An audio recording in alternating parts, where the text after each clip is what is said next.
I lived in a Texas mobile home park years ago when I was younger, and woke up one day to find my car missing. When I called the police to report it stolen, I was informed that it had been towed. I fought with the park office and tow company on the phone all day, having to call in and miss work.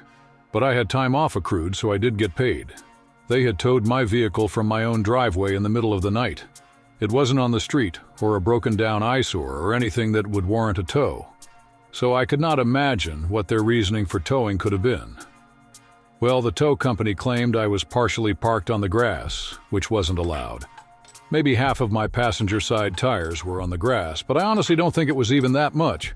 Anyway, the reason why my tires even touched the grass was because the driveway pavement was crumbling and deteriorating around the edges, from age and the extreme Texas heat. So if you had two cars parked side by side like my spouse and I did one car, had to be slightly on the grass because of the poor deteriorating condition of the park's driveway that was making it smaller and smaller with each passing year, as grass began to grow up through the cracks and encroach over the edges.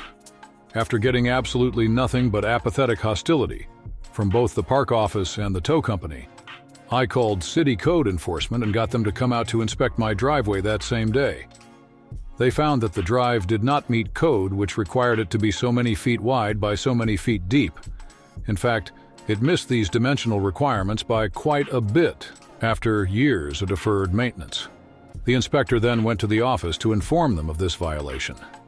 In addition, the code enforcer told the park office that they'd be doing an inspection of the entire park 188 lots in the coming weeks, and that the park would have to bring every driveway in violation up to code within 30 days, or face ongoing penalties per violation until they were all fixed. This meant they were going to be on the hook for thousands of dollars in repairs, and perhaps additional thousands in fines if they didn't correct every violation noted within the allotted time frame. So I got my car back from the tow company at the end of the day without having to pay any fees.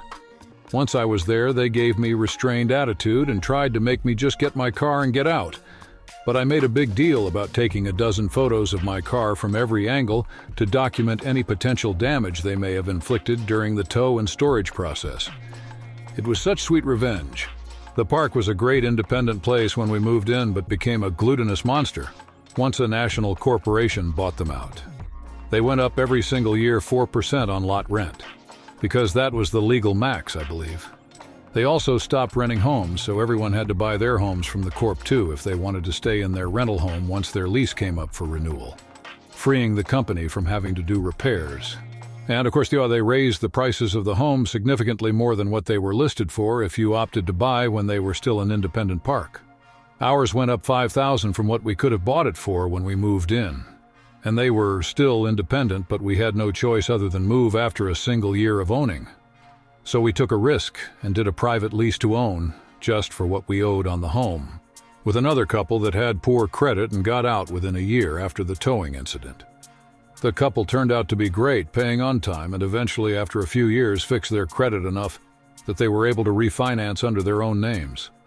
So it all ultimately worked out in our favor, and we got out from under the ruthless, uncaring corporate monster. That's one of his ways of extorting the poor to line his pockets with money. He's manipulated the system to suck even more money from the working class. He's made billions from this scheme,